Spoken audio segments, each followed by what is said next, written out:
Hi, Eric. Hi.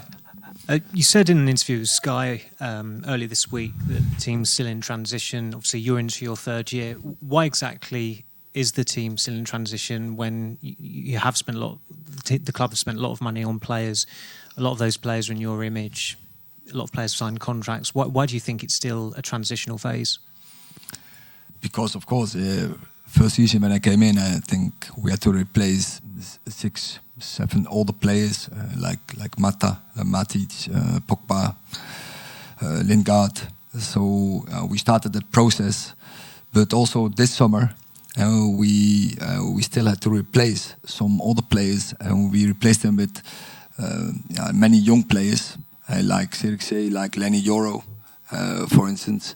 And they need time. They need time to get used to the standards of the Premier League, standards of a club as United, especially. And we have to fit them in our game model and as I say, in the standards of the league where they are playing in. You've had some very good reactions to bad defeats, bad performances. What has the mood been like in training and at Carrington this week? As always, when we are not winning, we are very disappointed, and of course we are mad with ourselves, and especially when you lose a game like Sunday. Also, after all, then when you have to play so long time with 10 players, and then after it's overturned the red card, that gives frustration, because such a long time to play with 10 is of course never in your advantage, had a real impact on the game. But you have to deal with it, and we are mad, and now from the madness we have to get motivation, and we go into the next game. Hi, Eric. When the team is going through a tough time, like you're at the moment, how important is it, in particular tomorrow night, your big players to stand up and show their worth, the likes of the captain Bruno Fernandes, Marcus Rashford, Lisandro Martinez, these key players? How important is it for them to show their leadership qualities and almost drag you out of a hole and get the result you need? That is, everyone has to take responsibility, and that starts with me as a manager, but of course also on the pitch, and the players you mentioned, but or maybe also others who has leadership skills. They have to stand up, and every game for us is important, and every opponent is always 100% motivated. So we have to be ready as a team and as an individual to compete and to fight with them. And there you need some leaders on the pitch who can guide the process in any game. Hi, Eric. You said on Sunday after the game that you and the leadership were all in the same boat, on the same page. Have you had any conversations with them since Sunday? Perhaps just encouraging you, to keep going, that everything's fine and you're safe in your job? We talk every day, and we are in a common journey, and we made that agreement in the summer. And we had the discussion, we had the review, we made our decisions, we refreshed and we reset the staff, and I appointed my assistants, I appointed the staff, and but it was of course in a common process, but I did this, and we refreshed the squad as well, and we choose to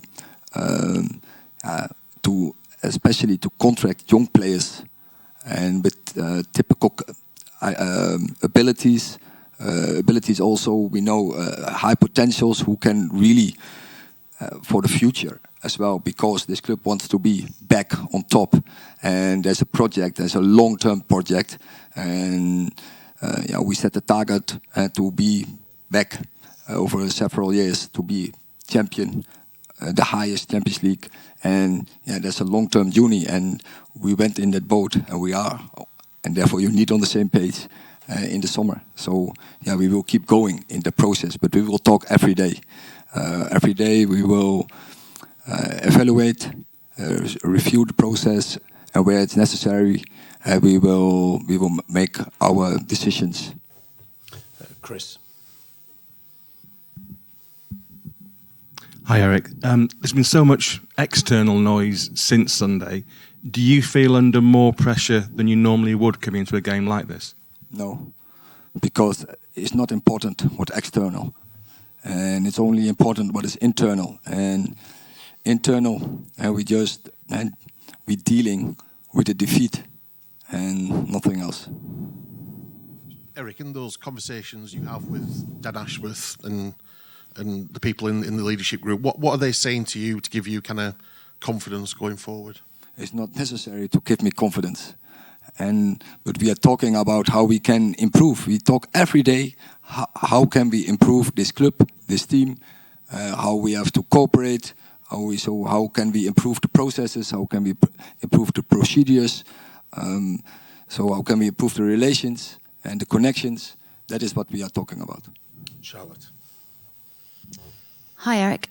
What areas of improvement did you identify during the video analysis of the Spurs game? It's one game, and in one game, of course, there is a review and what we could have done better.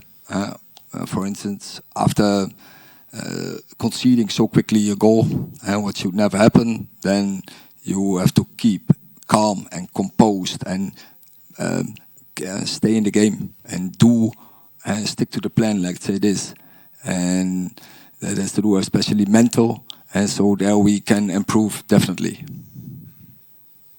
Eric, could you just tell us what you're expecting tomorrow night, how difficult it's going to be, and how important it is for your players to have the belief, which sometimes seems to be lacking?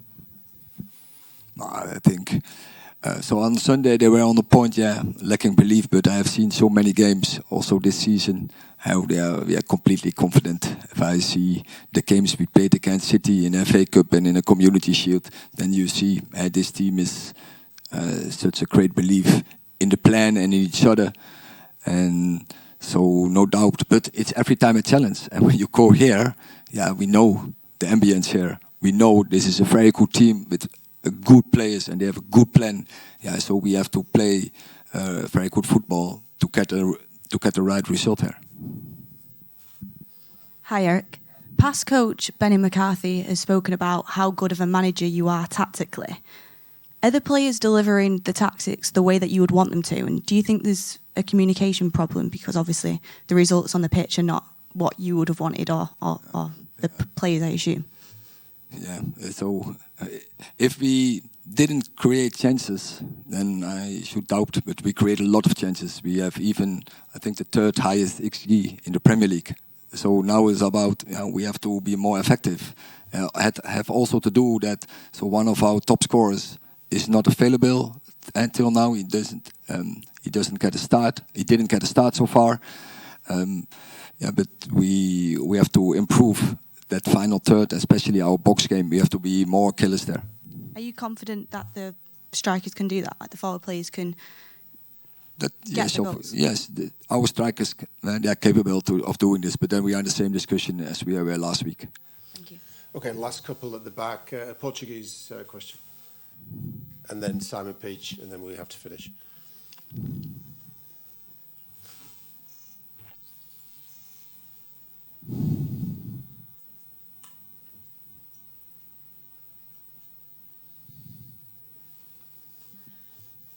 Boa noite, Sr. Tenag. Eduardo Pestana, RTP. Aqui, falando do Futebol Clube do Porto, saiu o Sérgio Conceição, foi treinador do Porto durante 7 anos, entrou o Vítor Bruno. Que Porto, que adversário espera amanhã neste jogo importante, quer para a sua equipa, quer para a equipa do Futebol Clube do Porto?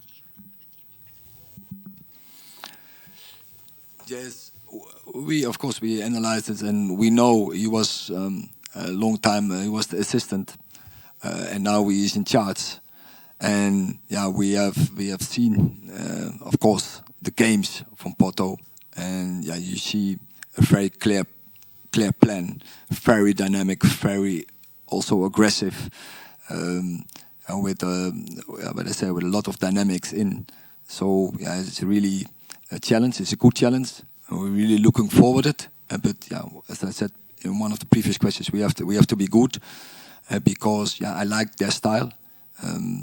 They want to create. They want to go forward. They are defending very aggressive. So we have to play very good against them to get a result. Last question, Simon. Hi, Eric. Mason Mount's obviously not here. What is the severity of his injury, and are you able to give an update on when the left back's going to be back available for you? Yeah, so he had that head injury, and also he picked up a knock, and that are the two reasons why he's not available for tomorrow. And then on the left back, they are improving, but I don't expect them back for the international break. But we hope that 𝐓𝐞𝐧 can return after the international break quickly. I don't know if it's the first game we're hoping for. So I can't in this moment. I can't tell this with 100% security. But yeah, then we have from now on we have 2.5 weeks to work to that point. But then shortly, definitely after, he will be there. And Tyrone Malacia makes very good progress on the pitch, and he has to make now the step to full team training. Okay, thank you very much.